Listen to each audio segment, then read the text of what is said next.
Welcome to Michigan Football at the Voice of College Football. I am one of the post-game hosts, Desmond. I am here with my partner, Dre. Mark will be joining us in a little bit. Before we get started, please like and subscribe to the team channel, the Michigan Football channel. We are trying to become the #1 team channel in the Mark Rogers network. We are about 1,500 subscribers behind Ohio State. We got to catch them. Also, while you're at it, subscribe to Mark's main channel, The Voice of College Football, and also join his Discord, which I was told earlier today that they have pretty much a live stream every single day. So join in there on Mark's main channel. So appreciate you joining us today. Drizzy Dre, how's it going, man? Going well. How about yourself? Doing pretty good, pretty good. I have a question I want to get to, but that'll wait a little bit. We'll let some folks kind of get in here a little bit. I saw a video. I've been seeing some clips of just practice and camp, things like that. And one thing that I noticed was Ronnie Bell. And I believe the first practice was wearing a knee brace, but the most recent clips that I've seen, he was not wearing one. So don't know if that's, just comfort level, that he's feeling a little more comfortable with his knee, obviously coming off the ACL, or what the case is. But to me, that is a very, very good sign. Yeah, for sure. Especially like coming off an injury. Um, you know, you want to see him making progress. He's a vital piece of this offense. Um, his his absence was definitely noticed last year, particularly as the season started, and they were trying to find consistent options to go to in the passing game. So you hope he's made a speedy recovery because he will be needed this year. One consistent thing that we've been both um, we both believe that's important this year is that the offense has to take a step forward for the team to have um, duplicate success they had last year, because the likelihood that they're going to be able to lean on their defense to be as successful is most likely not the case, because it's really hard to replace high end NFL talent, especially on the D line in 1 year. Um, so you want to see him getting better. And not only, has he been good for the passing game, but, unfortunately he got hurt, but he's really good in special teams as well.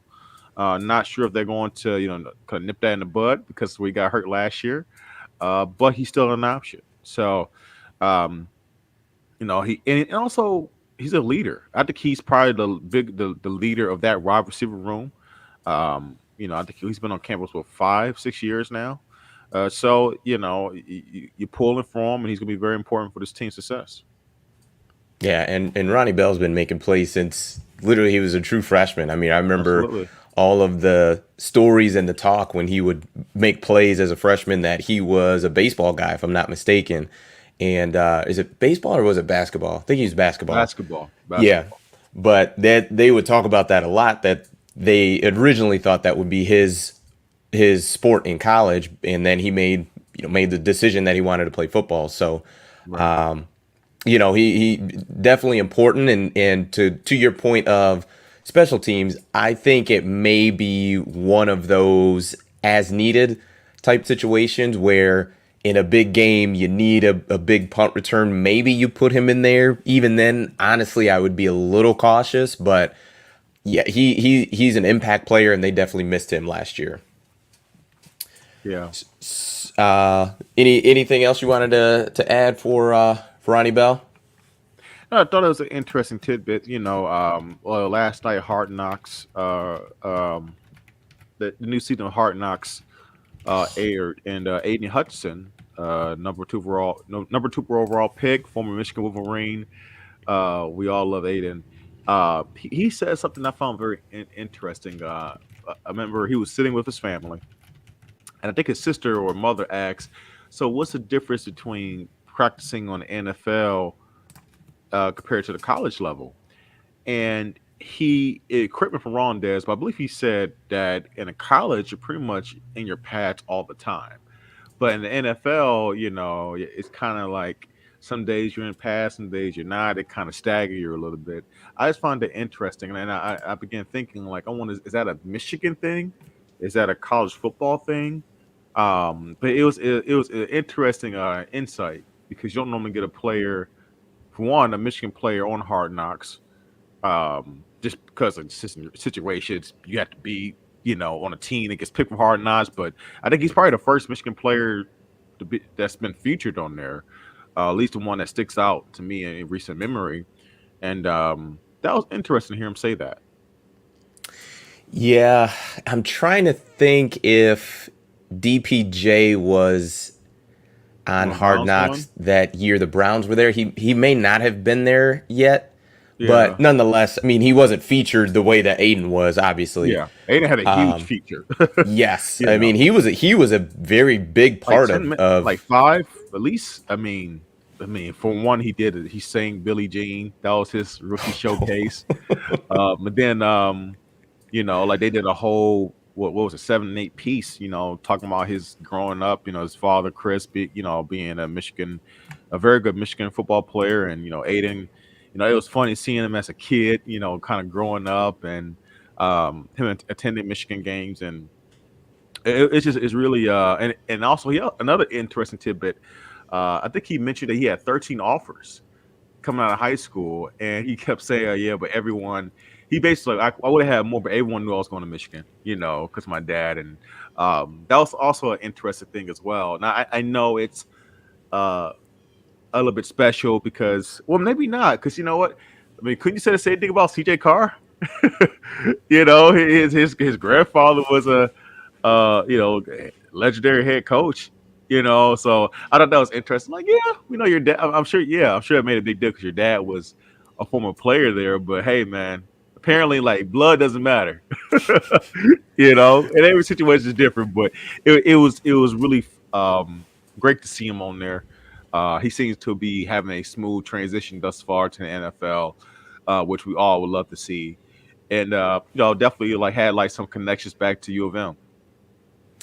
I thought it was funny that he mentioned that I just had 13 offers, as if that is an insignificant Right. amount of Yeah. offers. I told him he had 13. It's like, dude. Yeah, only 13, not that many. It's like Yeah. that. I mean, maybe in the grand scheme, it's not a huge deal, but I just found that funny. And maybe, obviously, when you're talking to NFL talent, like most of those guys probably did have, 20, 22, 30 plus offers because obviously their potential was pretty high up. And he was kind of throwing a little bit of shade to his teammate who was in the ice tub next to him, that he went to Memphis, and he's like, man, why'd you pick Memphis? And I can't remember the guy's name, but he had said that I think he said he had a Michigan offer, and Aiden's like, and you went to Memphis? Yeah. And the guy was he was showing love for Memphis. He's like, yeah, I think if I could do it again, I still would go to Memphis. So that was kind of cool. But he was Aiden, throwing a little I love shade. Aiden, Aiden continued to show love. He's like, you should have went to Michigan, like go to Michigan, hey. And so that's a little love. Hey man, look, that's exposure, Des. It is. It's exposure. How many kids? I mean, how many kids you think are potentially watching the Hard Knocks? A Like, lot. and you don't think that matters a little bit? Seeing this guy on Hard Knocks, number 2 overall pick, he's pumping up Michigan and stuff like that. You just never know, you know. So it's I'm just saying, dude. Like I found that pretty pretty cool. Yeah, and the Billie Jean was terrific. I think the coolest part of it was how he started off and messed up and was able to kind of get his bearings back, kind of reset, regroup, and then by the end of it, I mean, he's dancing, yet everybody's singing. That was one of the coolest rookie songs that I've seen in quite a while on Hard Knocks. Yeah. Now, I mean, side note, I will say this is just a Hard Knocks comment in general. To me, the best rookie Hard Knocks thing ever was the very first Hard Knocks. I think the player name is Tim Johnson. This is when they did the Baltimore Ravens, and he did a perfect 100% perfect Shannon Sharp impersonation. If if you have not seen this, you need to see it. Like it was perfection. Like I swear, if you close your eyes, you would have swore that was Shannon Sharp talking. Like it was that good. Am I overselling this? Not at all. I would say you're actually underselling it. It was amazing. That was that was It unreal. was great. He had the voice, a mouth. He did everything perfect, and like and Shadow was just like losing in the background. Good, like what could he say? Is like, oh my god, RP to Tony Siragusa, by the way. Once again, Mm. to the goose. Anyway, but no, there's no, back to Michigan. Like it's fun to see. I mean, Hart and I being back is another reminder that football is really, really close. NFL teams are in training camp, and so college teams. So I mean, what are we 3 weeks away? We are 3 weeks away, and I think we are 2 weeks away from week zero, which I'm not sure why we exactly call it that, Oh, but I the think Northwestern versus was it Nebraska and good old Ireland, huh? I'm taking it all in. I feel like this I'm has more like been I'm probably the gonna watch longest anyway. off season that we have Yeah, had. So I'm watching. I am I'm absolutely probably gonna watching. watch too. I mean, honestly, it's relevant. Yeah, we probably will watch because for one, it's relevant to Michigan. We have to, you just never know. Maybe Scott Frost gets it right this year, and we need to have some kind of understanding of how good Nebraska or Pat Fitz gets Northwestern back on track, and we need to know how good they are. So we probably need to watch anyway. But yeah, I'm going to be absolutely tuned in. The off season just seems to have been extremely long, and when you really yeah, think about it, for Michigan, they've had, of bowl eligible teams. I mean, they've had one of the shorter off seasons because, they played through what, the December, basically New Year's Eve. So if you're a yeah. team that didn't play in a bowl game, I mean, your season was done end of November. So Michigan had an extra month or so that they were playing or at least preparing for football. But it still seems like it's been forever since they've played football. Yeah, yeah. I mean, like here I am. I'm watching. This is time of the year that I start watching old college football games on YouTube. And, so yeah, that's how like thirsty I am for it. And it makes it a lot. It makes it even more excited when you are in anticipation of a team that has high expectations and realistic chances of getting there. I mean, Michigan is returning the reigning Big Ten champs, and they have a very good chance to repeat. Now, objectively, is it likely? Um, well, the numbers and percentages say no, not so much because most of the years, Ohio State has shown that they've been the king of the conference. But hey, look, you beat them last year. They definitely showed that there are some chinks in their armor. Um, they have to prove defensively that they can fix their issues from last year. They have a lot to prove this year. So, and if Michigan may not ever catch them in terms of skill, position, prowess at the receiver position, right? We may never. I'm not saying we can't. We may never be as prolific in the pass game as they are, but could we flip this rivalry a little bit by being the more physical football team? Possibly. I thought that Michigan was clearly the more physical football team last year. So, I mean, look, if you're able to have the physical and mental edge in terms of toughness over your opponent, you have a really good chance. So, look, I'm definitely interested, because we know Michigan's going to roll through. They should roll through their first, 2 or 3 games of the season relatively unchallenged. So I'm definitely interested to see, what that team down in Columbus does versus Notre Dame and seeing how they come out the gates. Because we know that if Michigan handles their business, that we should be on a collision course once again for who's going to go to the Big Ten title, who's going to go back to Indy this year. That'll be very interesting. And that my main question, what I want to ask you, involves that, but not going to get to that just yet. But I did want to comment on this. So Bruce Feldman at The Athletic put together College Football Freaks List 2022. So it's basically, the guys who were just freakishly athletic. And number one was Michigan's Mazi Smith. He is a very large man. And let's see, he does 22 reps on the bench press, which is, I'm sorry, but that's with 325 versus 225, which usually is. Close grip benched 550 pounds. He vertical jumps 33 inches, broad jump 4.5, 37 tackles last season, clocked to 4.41 shuttle time, which would have tied the best by any defensive tackle at this year's combine, and would have been better than any defensive tackle weighing 310 pounds or more in the past decade. His 6.95 three-cone time would have been the farthest, or would have been by far the fastest among defensive tackles in Indy. The fastest was 7.33. They talked about a reactive plyo stairs test, which is just series of jumps on some specific stairs, and basically he did it just not much slower than Aiden. And Aiden obviously is 60 pounds lighter than Smith is. So a lot of really good things being said about Smith. And it seems like this within the last week or so, I've been seeing more and more comments about Mazi Smith. So, originally I was thinking Mike Morris would be kind of the guy on the D-line, but maybe it's going to be Smith. What are your thoughts on that?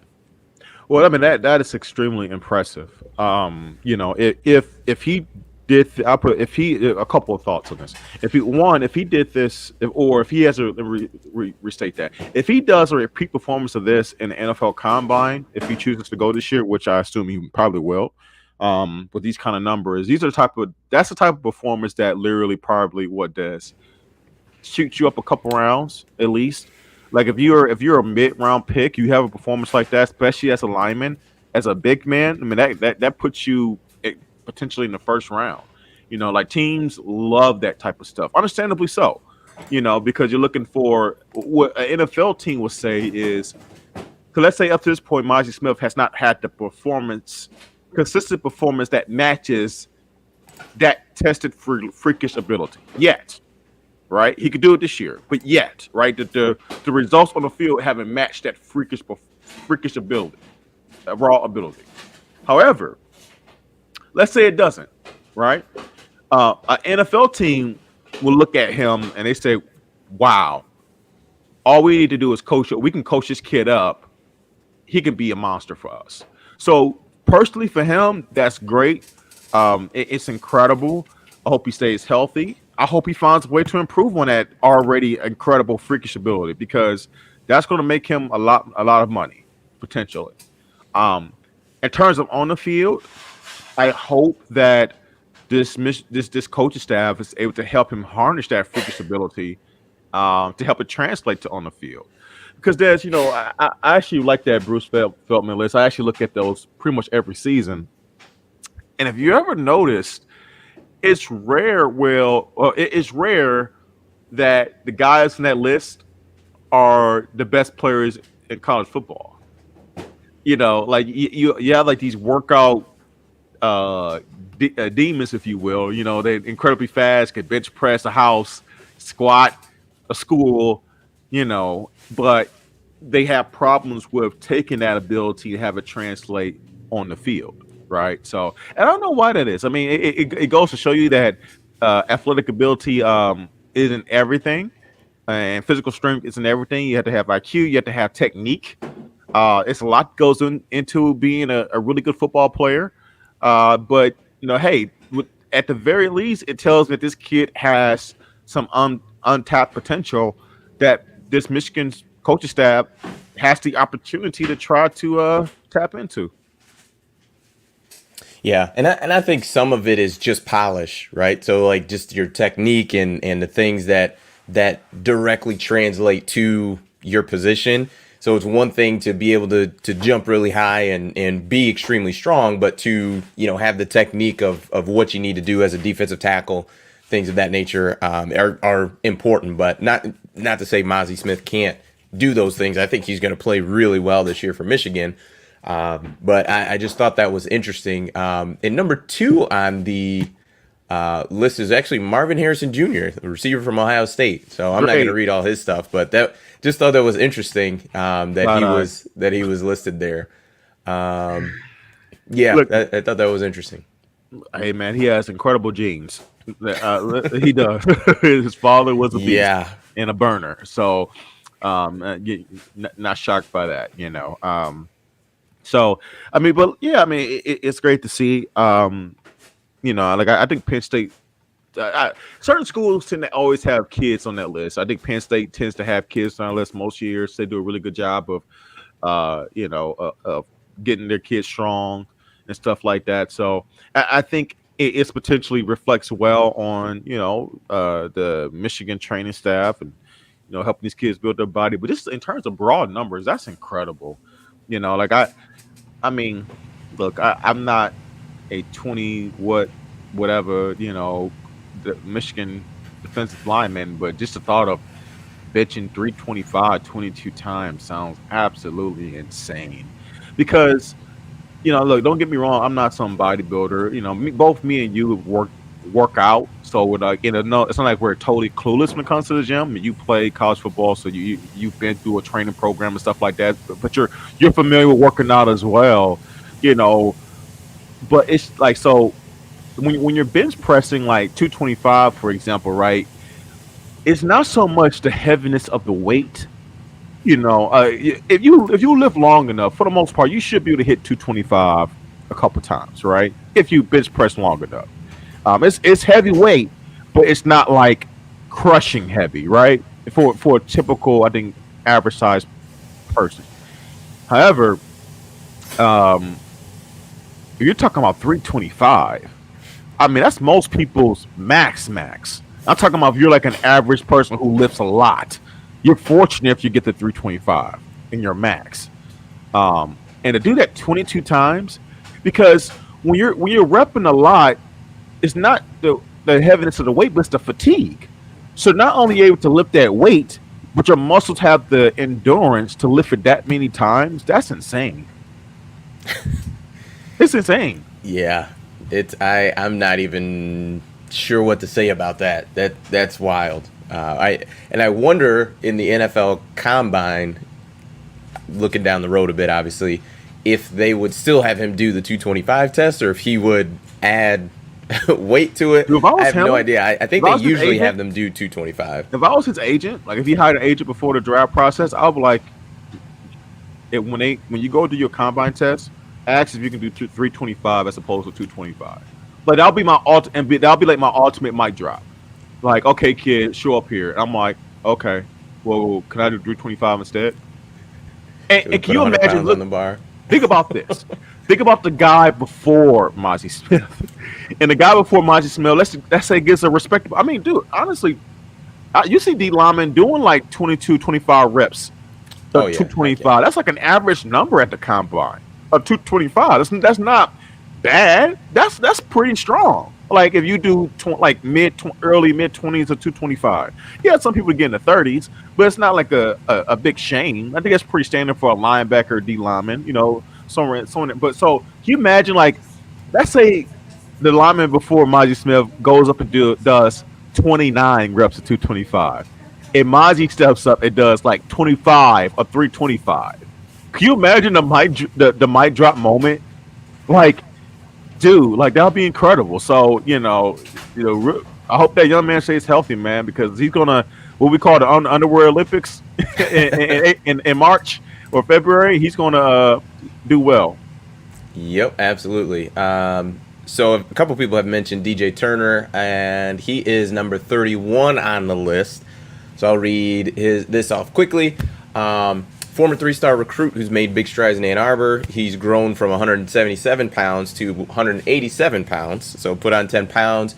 Fastest guy in the Wolverines, having hit 23.07 miles per hour on the GPS and run a 4.2840 out of a 2-point stance, no less. His 3-cone time is even more stunning, clocked at 6.29 this offseason, and strength coaches think he has a good shot at besting the combine record of 6.28 set in 2018 by Oklahoma's Jordan Thomas. That'd be pretty impressive. I am not going to watch that video, but it looks like there's a video of him running a 40. Yeah, I get enough of those videos doing the combine. I don't need it now. I get enough. I'm past the underwear Olympic stage when there's nothing going on, and watching guys win their 40 times is the biggest football highlight you can find. But I would like same thing with Mazi Smith. Mazi or Max. I already forgot his name. Sorry, guys. Mazi. It's same with Mazi Smith. Just find a way to get it to translate on the field. Richard Sherman had a really slow 40 time. But is a potential Hall of Fame corner. So it's a lot that goes into it besides his physical ability. That's a huge part of it. Don't get me wrong. But you got to find a way to tap into it. Especially being a corner. It's important to have makeup speed. But what I would say even more important is hip turn and technique, being able to read, adjust, ball adjustment, sight adjustment. Being able to recognize patterns and stuff like that, all different types of X's and O's. So that's great for DJ Turner for the physical ability, but once again, it needs to translate. Agreed. Let's see. Okay, now I want.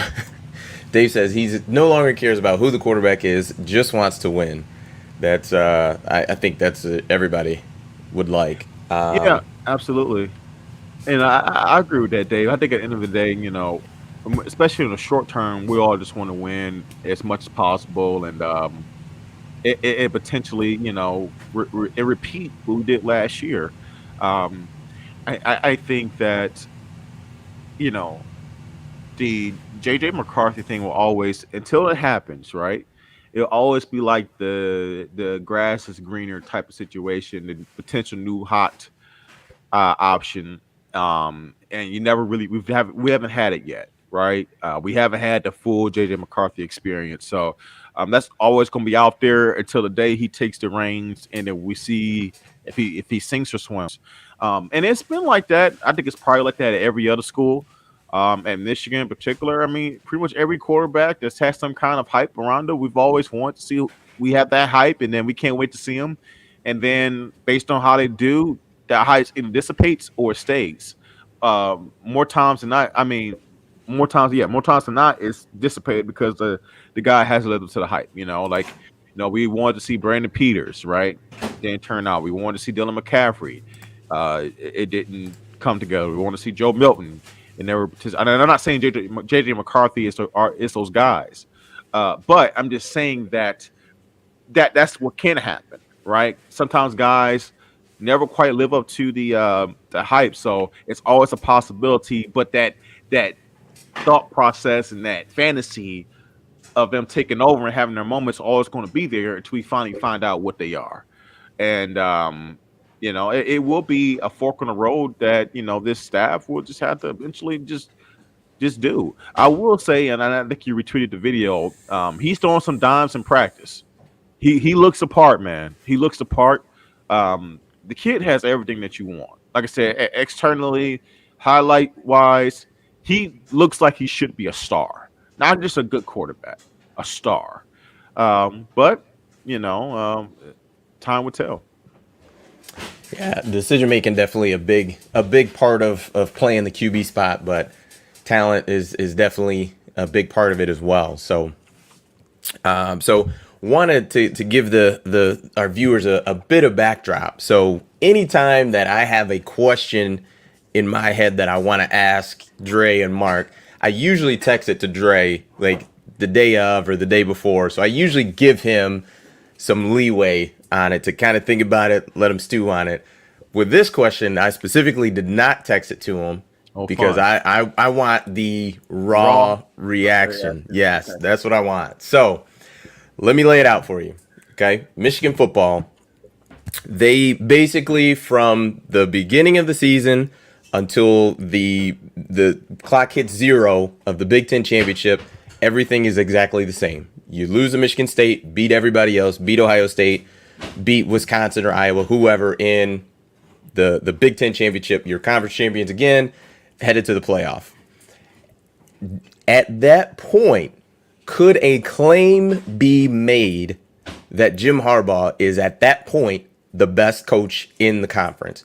Because I know most likely, I think most people would say Ryan Day, but at that point, you're looking at 2 straight years of Jim Harbaugh beating Ryan Day, both home and away, winning the conference 2 years in a row, and obviously, well, let's assume that Ohio State does not make the college football playoff. So, I mean, what are your thoughts on that? Could a claim be made that Jim Harbaugh is the best coach in the conference at that point?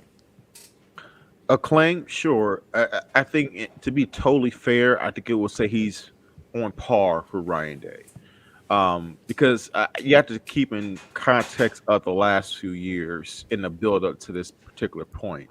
Because a couple years, 2 years, just 2 years ago, if someone asked that question, what is Jim Harbaugh rank in comparison to Ryan Day? You would say, oh, he's a step or two below, right? So, in all fairness, if Jim gets him a couple times in a row, I won't say that he just knocks Ryan Day down and he oversteps Ryan Day.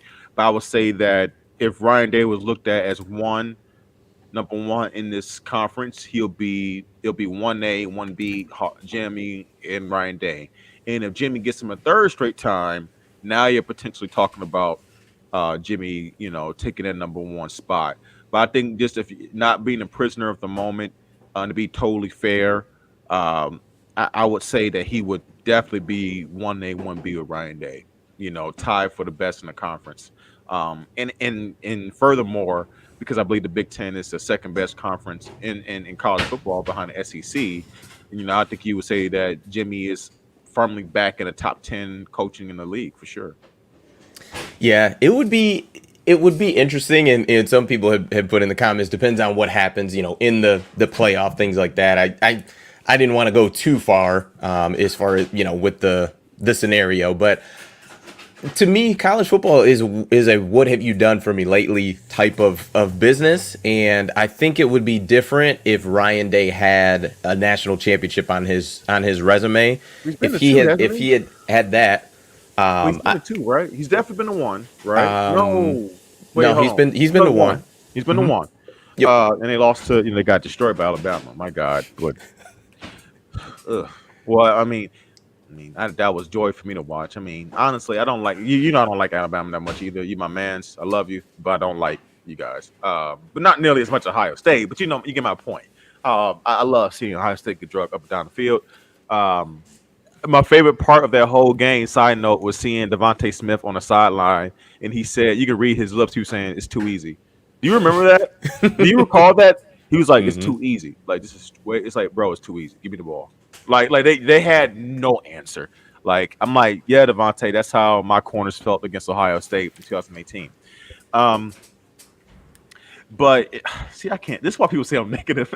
It's just I let my pain turn to comedy. That's the only way I can do with my pain as a fan. Is I turn into comedy. So when people get like, "Why do you always doing the bag on Michigan?" It's because I'm not. When they hurt me, my only therapeutic way of dealing with it is to make a joke out of it. If not, I'm just going to be depressed. But anyway, yeah, I mean, it would be huge. But I just think that if you just say, "Oh yeah, Jimmy's better than Ryan Day," if he beats him 2 years in a row. You might be slightly a prisoner at the moment, but he is definitely tied and on his way to unseating him for the number one spot for sure.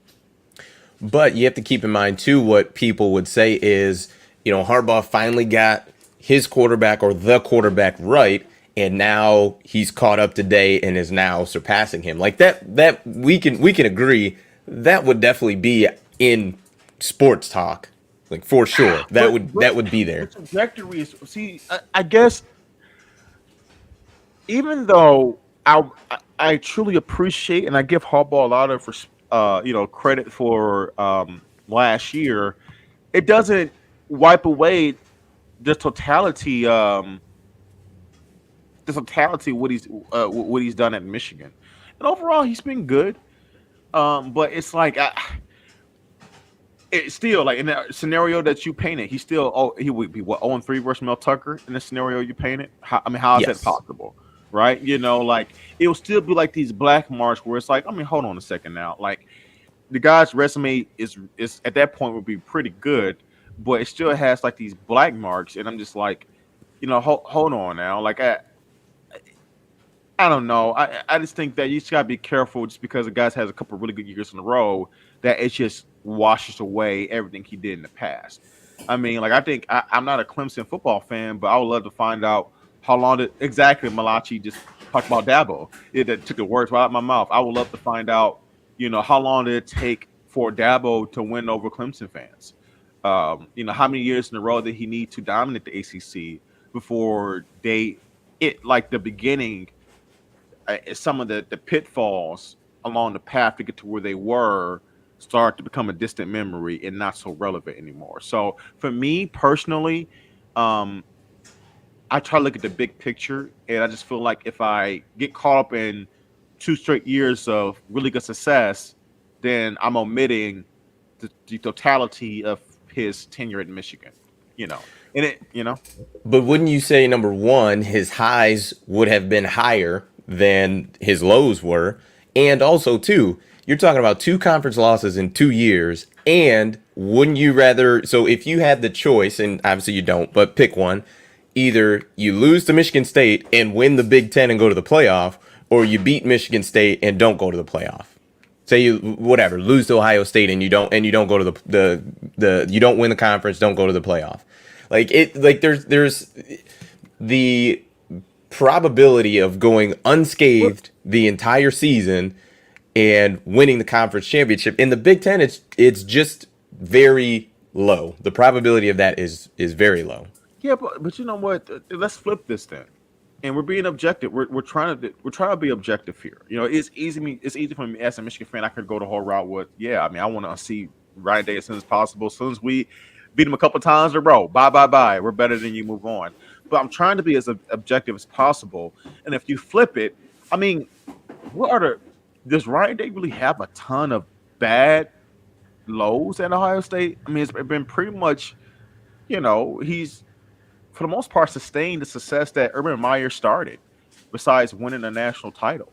It's not like Ohio State's had a down year for them in which they lost 3 games, go 9-3 or something like that. I mean, they've been pretty much who they've always been, which is, a top 7, top 5 program in the country, where Michigan under Harbaugh has been, for the most part, what they've always been, which is what, top 15, top 12 program in the country year after year. So, I mean, it's not like Ryan Day has done anything to, like, I don't know. I have to ask a Ohio State fan, like, what can you really say? Like, man, this guy has been an absolute failure. He's killed our program. He's pretty much done what's been expected of him. I mean, Tressel won a natty, but for the most part has had this success. Urban Meyer won a natty, but pretty much had around this success. You think Urban Meyer was he underachieved at Ohio State, for God's sakes. So I mean, absolutely like, do. I don't know, man. Like I just think that. But to me, the difference is Urban took over a team that had, I mean, at that time they had Luke Fickell, who was the interim head coach for that time. They were dealing with sanctions, if I'm not mistaken. So it's they were talented, absolutely, when Urban got there, but and I'm not saying that Ryan Day's a failure or anything like that, but he took over a really good team. Like he had the rare opportunity to take over a team where the coach wasn't fired. Well, the coach left. He left due to medical reasons. So usually an opening happens because you're being really bad, right? Like Right. Brian Kelly, he got that job because Ed Orgeron had a disaster of a stretch and got Right. fired, right? So I don't think anyone's expecting Brian Kelly this year to win a national championship because the coach just got fired for performance. Like they performed poorly. So I think, while I'm not saying that Ryan Day was bad, to me there's a big difference of what Urban did at Ohio State and what Ryan Day has done at Ohio State. But And the only reason Ohio State was even had that off year was because of the whole stupid what was it? The whole little paraphernalia, or whatever. The tattoos and stuff, I Yeah, think. like that Yeah. Terrell Pryor and those other guys got in trouble for. I mean, for the most part, it wasn't like they had like like it was never due to performance. Why they had that off year? It was sanctions, and their program had like a essentially a you know off year because of that, right? There's some of the star players couldn't play, their coach had to resign, all kinds of stuff. So it was kind of weird. So I look at it's not like Urban Meyer like had to rejuvenate that program. They just had like a weird situation that happened. I mean, I'll say that if anything, you want to talk about rejuvenating the program. This is off topic, but you could say that I was going to give James Franklin 100% the credit, but you could say the combination of the James Franklin tenure and what is his name, O'Brien, Bill O'Brien. Bill O'Brien, what they did with Penn State after the Jerry Sandusky thing and Joe Paul, uh, and what they had to do with that program was dead, because of that horrible situation and the fallout of it. So I don't know, man. It's not like Ohio State was like this dumpster fire that Urban Meyer took over. He pretty much sustained the success that Trust was had, and potentially even you could say argue took it to another level. And Ryan Day, for the most part, has kept it where it is. So I don't know. I mean, I think that no doubt that Jimmy's had the harder job with trying to with fixing the program from what Brady Hoke left it. But I don't know, man. Like I think we need to be a little bit careful. Just I mean, like someone said, Ryan Day is 34-4. I mean, the guy's been his record is really really really good. He's still producing high end talent.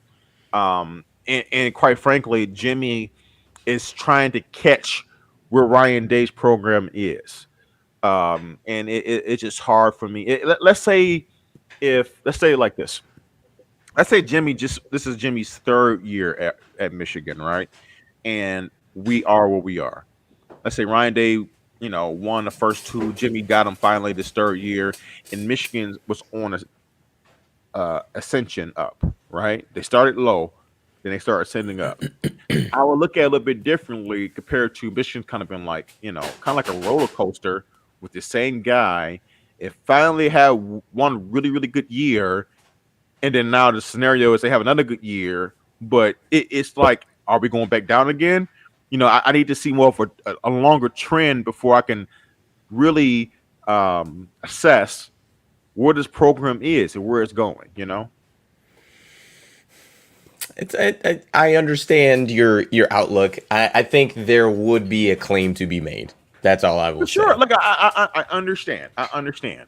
I understand. I just also look, but you can't say that no, Ryan Day has done a fantastic job, and Jimmy has done a really good job as well, and he had a great year last year. And if the scenario you painted happens, um, it'll be interesting to talk about.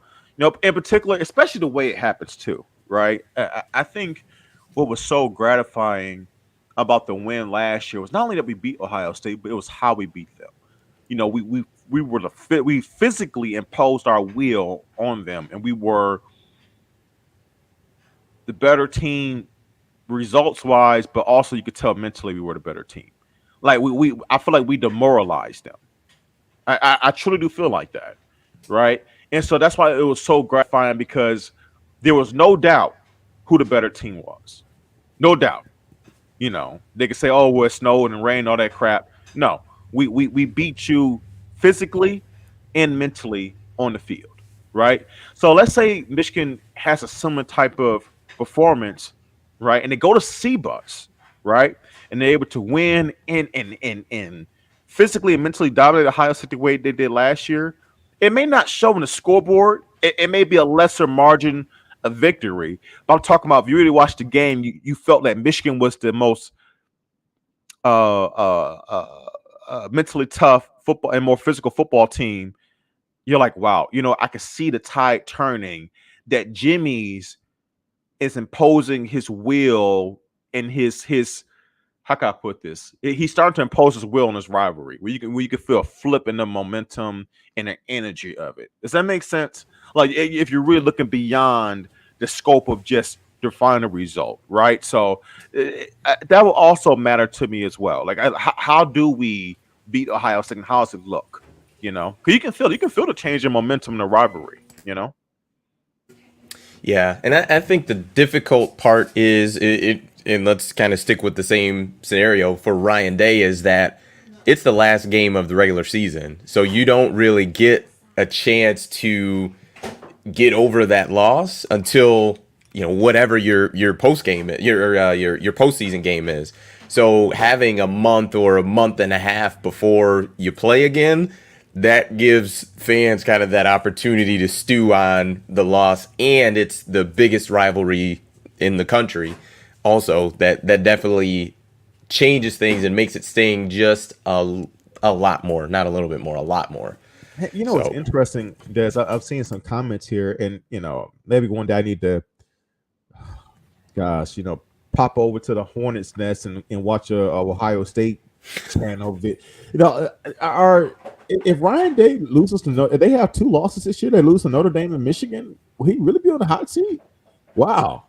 That is incredible, because I feel like if let's say he got fired, I mean, you would think a ton of programs line up and get that guy. If not on the college level, definitely NFL level. I don't know. I mean, it's interesting when you look at it from my perspective as a Michigan fan, because I don't have the same respect for him as I do for Urban Meyer. Not even close. Don't get it twisted. I'm not saying Ryan Day's on the same level as Urban Meyer, but I think he's a damn good coach.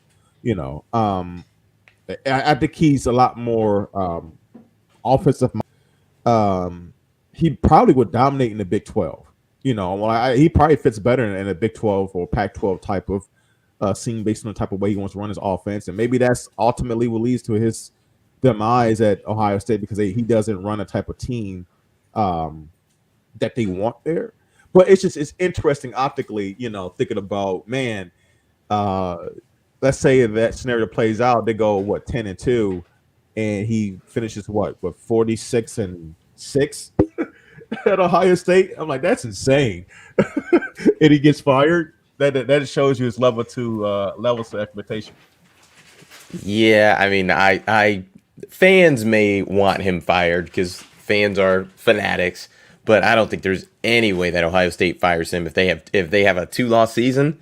I mean, I don't see that. I don't see that. I get it. I get what Dave is saying, but I don't think there's any way that Ohio State's going to fire Ryan Day after that. They might not be happy, because absolutely they expect to win a national championship in the Big Ten, I'm sure, but I mean, Harbaugh. What's interesting about Harbaugh, is that I wanted originally Harbaugh gone before last year, of course, because it was the expectation it was expectation, right? You felt like 7 years in up to that point, Michigan should be legitimately competing to win the Big Ten. At least have won it once, right? And they finally got it. Coincidentally, they finally got it done.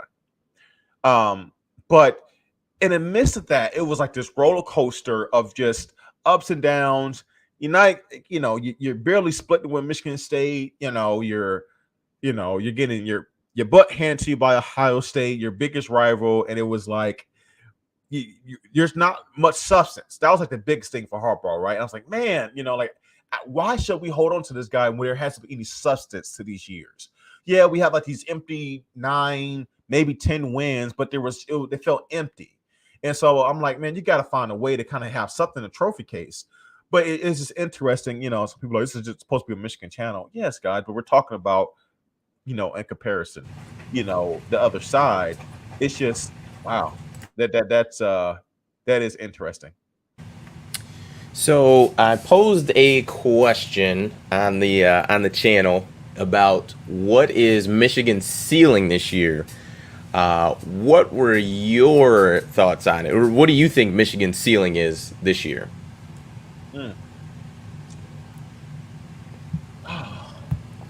Now, to kind of, sorry to cut you off, to lay the foundation, it's essentially you're getting those breaks that you need to happen. You need the ball to bounce your way. It does. Like if all things go well, what is Michigan's ceiling,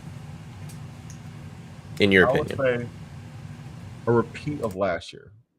A repeat of last year in terms of winning the Big Ten, getting to the playoff, and probably not winning a playoff game. But maybe a potentially better performance, right? A more competitive playoff game, but they fall a little bit short. Because for one, let me be very honest, it's very, very tough to win in the college football playoff. I mean, it really is only 3 teams that have a legitimate chance to win a national title, right? The 4th team, really 2 teams. The 3rd team is kind of an outside shot. The 4th team never has a chance to really win it. They're kind of, and you see that every year with the 1 versus 4 matchup. It's never close, right? So I think they have a legitimate chance, especially if something dynamic like JJ takes over and he takes his offense to another level. I think they can definitely win the Big Ten again, and therefore go to the CFP.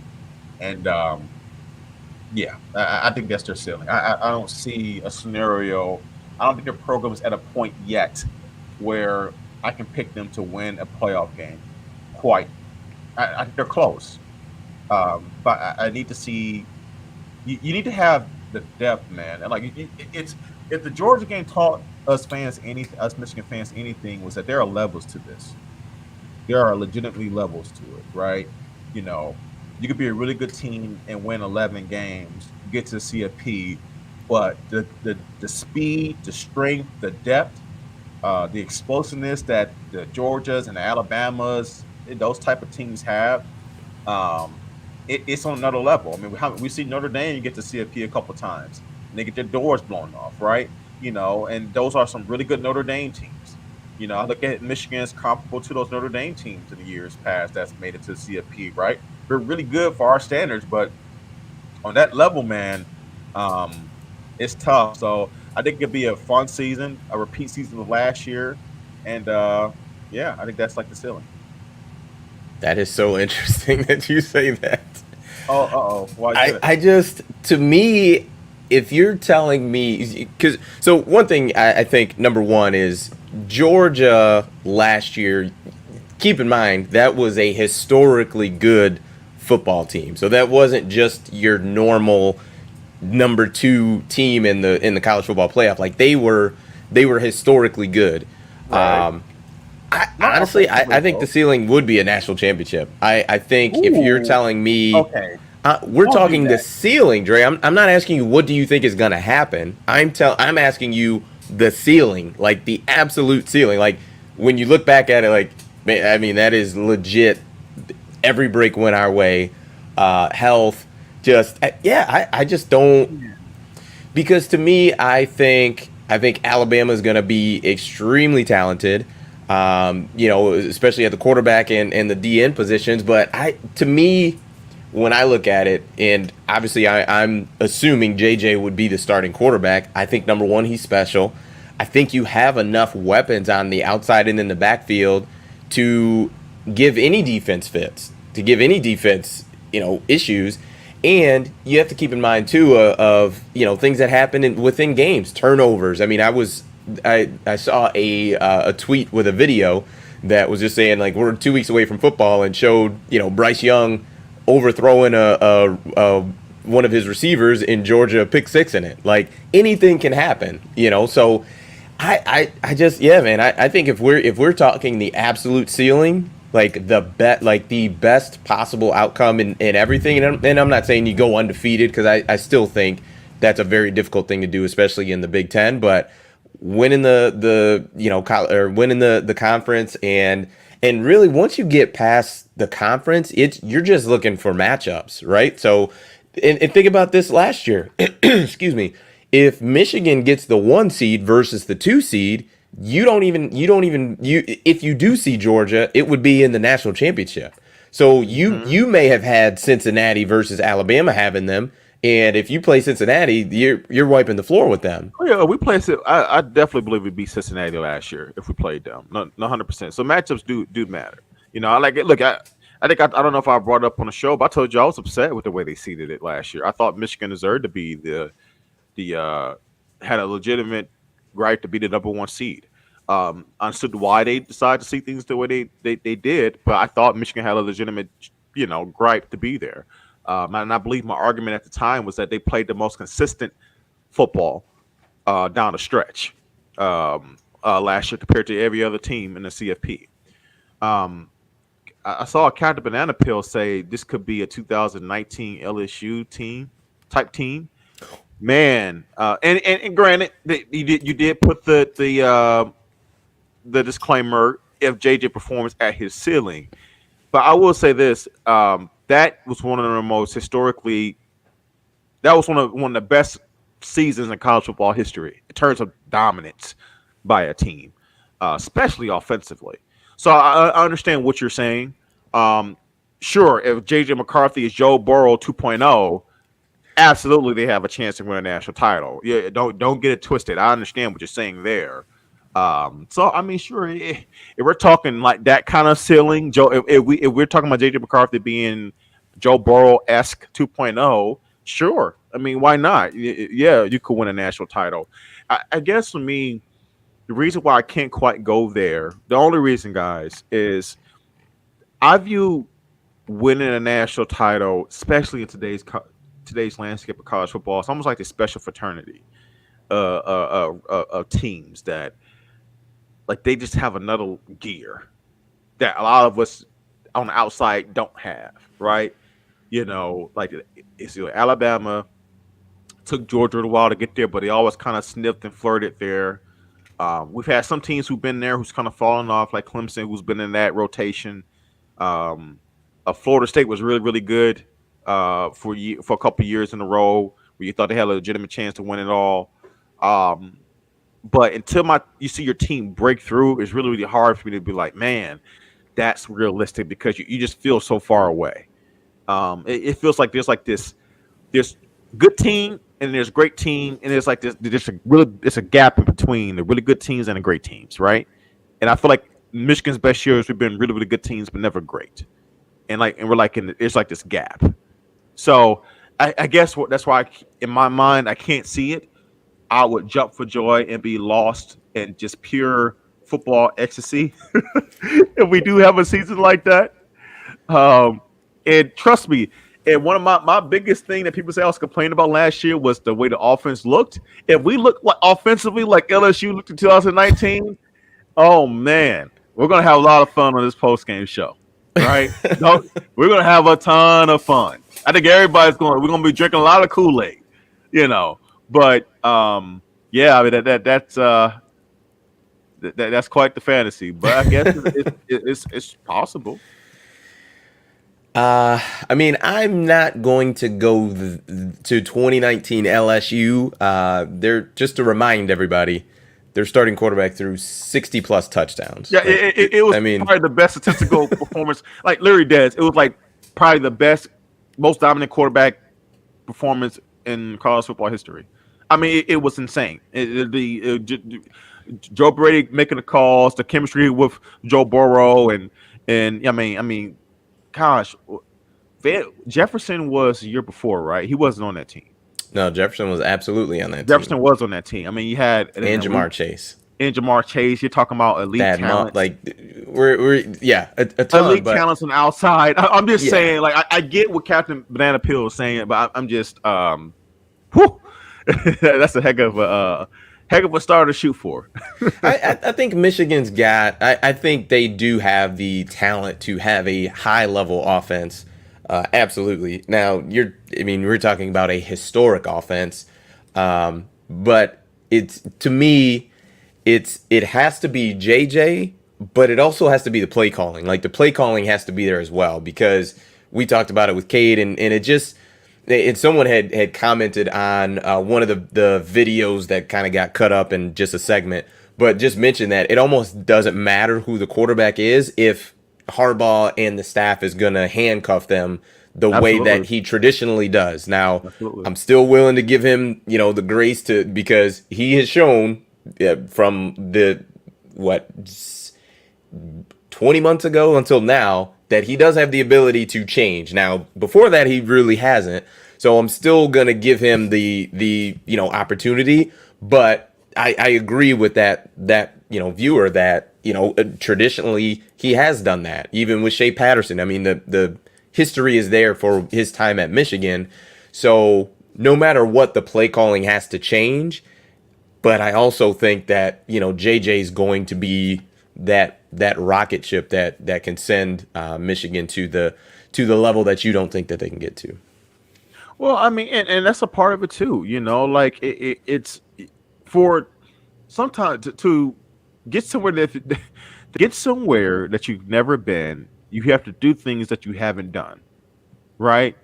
Not trying to get too philosophical, but you dropping some knowledge. No, but it's the truth though, because to get to that point, you would have to see a Michigan offense, especially in today's college football. You have to see a Michigan offense that's a lot more explosive. And case in point, and I know we're shooting for the stars once again. I never forget. I believe the first game I watched, it could have been the first game of the year of that 2009 LSU team. Do you remember they played at Texas? They played at 2019. 2019 LSU? Or, yes. Okay. Yes. I never forget Texas. They played at Texas. I think it was an ABC game. And I remember watching it, and it was like a back and forth slugfest. I think it was like both in the 40s, right? And LSU went down to where is Texas at? Why am I drawing a blank? In Austin, and they won a shootout. And I just remember thinking, like, man, this is fun. Like this is exciting. This offense is like elite. You could see it. Like they were just so explosive. And I would have to get that kind of feeling. Not saying as efficient, right? We know that's the bar. That's still the peak of probably how you could be as an offense. But I'm just saying I would have to get that kind of feeling to start to change my thought of what we can be. Like, wow, even with the lesser opponents, there's like just from an ideology standpoint, what does Harbaugh, especially if JJ takes over, it's a starting quarterback week one. Just because we're playing a lesser opponent, do we still have a 45, 50, I don't know, a 65, 35 ratio run to pass, or is it flipped? Are we slinging that ball around the field, and being explosive, even against a lesser opponent? Like that helps, that will start to change my view, because it might be a sign that with this special talent in JJ McCarthy, this coaching staff was saying, here's the ball, take us there. Here's the ball. Grip and rip it, baby.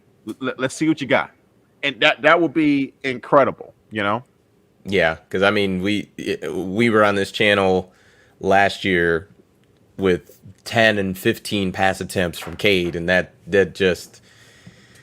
Yeah, if JJ is a starter and that happens, it's just I'll be a little frustrated, but I'll be patient, because last year I was annoyed with it. Just didn't think it could get there, and we were wrong, because you got to the Big Ten championship, you won it, so we were wrong on that front. So we'll see what happens. I'm still Team JJ. Think you are Team Cade, but I don't like that. I don't like that. I asked you to plant your flag. Topic. Flag is planted. I know it was my topic, but damn it, like I flag don't like is planted. It is, but it wasn't like I was saying. It wasn't like I was saying Cade is better than JJ. I actually I didn't say no, and that's not what I said. I just said I am Team JJ. You're Team Cade. Because some people, they only hear what they want to hear. I believe JJ McCarthy is clearly the more talented quarterback. But I planted my flag with Cade because he is a safer option. That's all I'm saying. That's all I'm saying. I think JJ clearly has the higher ceiling. Dre is not saying Cade is better than JJ. Okay, so just because I'm quote unquote Team Cade doesn't mean that I don't see what JJ can be. Okay. Being the Nate the Great. I can already see now, man. JJ's about to take over the Rams, and he's about to just kill it. And every freaking show, people are gonna be like, "Dre wanted Cade to start." Like, I want the kid. whatever. You can't win. Listen, when you do what we do, we're there's always going to be a time where we're wrong. Always, always, always, always. So, yeah, you All just right, it's about to gotta deal with happen. it. That's what's going to happen, dude. JJ's about to literally kill it, and it's going to be every week. I'm about to hear it. Oh my god, you wanted Cade to start? Yeah, I bet Cade couldn't throw for 350. Thank you. Oh man! All right, we are gonna wrap up. Want to give a quick shout out to Let's Toast Media. I actually watched his stream. He did a live stream right after Michigan beat Ohio State, and it was awesome. He was indulging. He was having a great time, and yeah. So I want to give a shout out to Let's Toast Media. We will be back here next week, 5 p.m., and we are barreling closer towards having actual college football. Week 0 is in 2 weeks. We're almost there, and I'm excited. Excitement doesn't quite even justify my feeling, but no, I'm with you. At the end of the day, guys, once again, we could agree, disagree. We all want the same thing, which is for Michigan to be successful. And in Florida, you took the. I absolutely agree with you. I love Cade, but there's levels to this, absolutely. And we all agree that JJ can get to heights that Cade probably never will be able to, but it doesn't mean that we undervalue what Cade does bring to the table. And that's all I want people to remember throughout the course of this, because there's a good chance, not 30 seconds here, Des. There's a good chance one day JJ takes over and Cade goes somewhere else. And you can see Cade have really good success. That's all I'm saying.